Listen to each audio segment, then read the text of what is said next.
Пехчево ќе го решава проблемот со заматеноста на водата за пиење со изградба на таложник пред филтер станицата. Оваа инвестиција е вредна 1 милион денари, а средствата се обезбедени од Министерството за животна средина.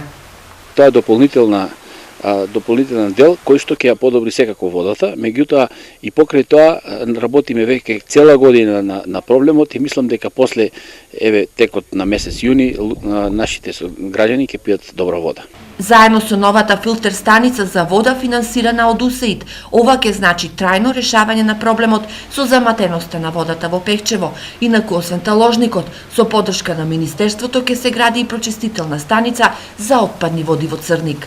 Пишавме и договор за прочистителна станица за фекални води во село Црник, фазно, значи не целата, меѓутоа одреден дел ќе биде имплементирана, така да и тој проблем таму ќе го решиме со загадување на Црничката река. Вредноста на овој проект е 1,5 милиони денари.